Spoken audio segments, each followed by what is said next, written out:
Today we find ourselves at the Walter Anderson Museum of Art in Ocean Springs, Mississippi. Nailed it. Okay, I did great. And who are we speaking with?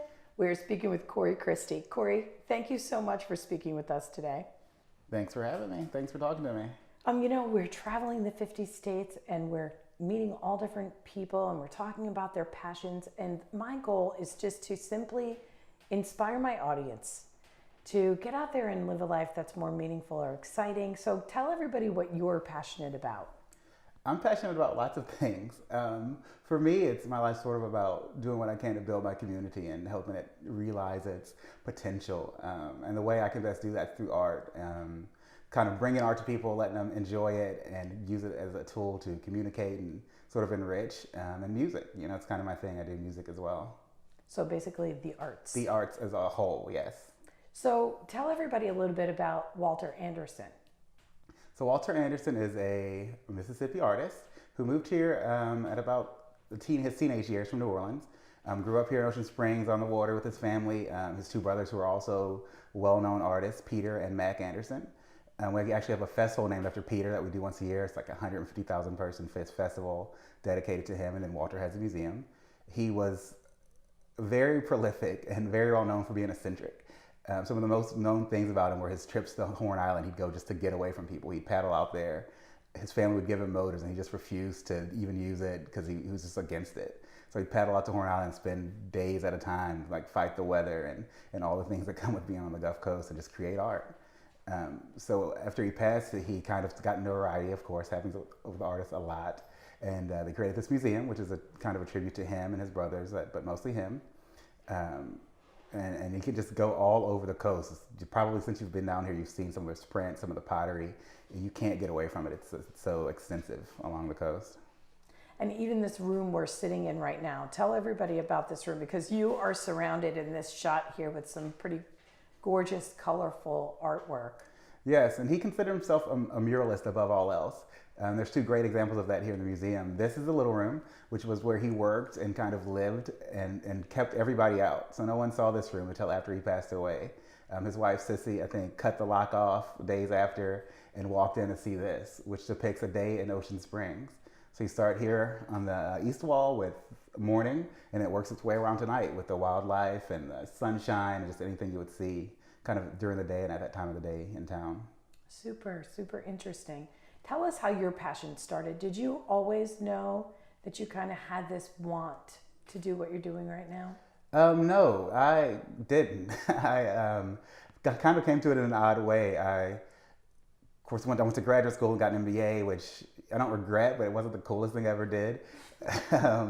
Worked for a corporation for a while, and then the economy crashed and all that stuff. And I lived in a neighborhood that was an old arts district that had kind of died away. And at that time, I decided I would get involved and just kind of see what could come of it. I thought I could help build it through music, so I started sort of putting on concerts and little events. And someone approached me and said, "Hey, how about we do some art with this too?"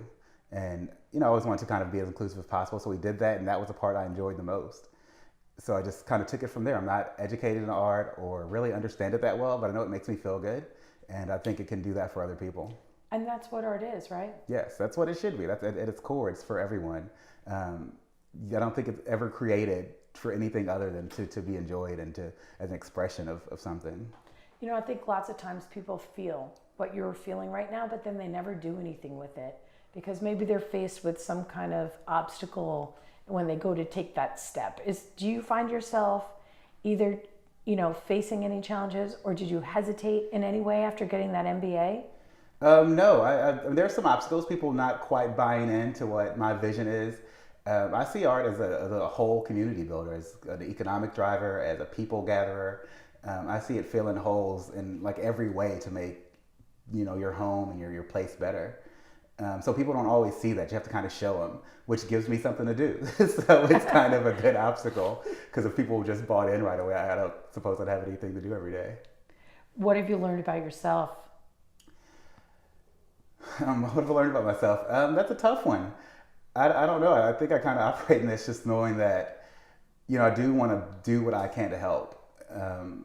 I moved away for a while and always wanted to be back on the coast. From the day I left to go to school, from all the time working in the Midwest, and just wanted to come back. And I took a trip home once for something and saw this little arts district popping up in Biloxi and was just so very excited about it, and knew that there was some future for what I was pursuing here. Now the little arts district is still just a little arts district, but luckily I'm involved now and helping it grow. In a place like Ocean Springs, it's just there's art everywhere, and people sort of, I don't know that it's fully appreciated. So to be able to bring that to people and bring a new light to things and connect artists even has just been a great opportunity for me. Well, I can tell you that during our time in Louisiana, when we said we were driving along the coast and I wasn't sure where to stop, 3 or 4 people made it very clear that the place we should stop is actually Ocean Springs. And 3 of those 4 people specifically said, make sure that you come to this museum, the Walter Anderson Museum. Yeah, it's a great place and it stands out. It's a part of what this whole town identifies as. And if it weren't for Walter, I don't know that it would be this way at all now. And that's 3 different groups of people. I mean, I thought that was pretty impressive. Yes, we get, word gets out pretty well about this town and what it has to offer. And it really is a mix of what the entire coast has to offer. Each little segment has something different. And there's art everywhere, and there's this sort of community feeling everywhere. And even the food, I consider that a part of the art. It's unique, it's a little different than what New Orleans has because of what we have.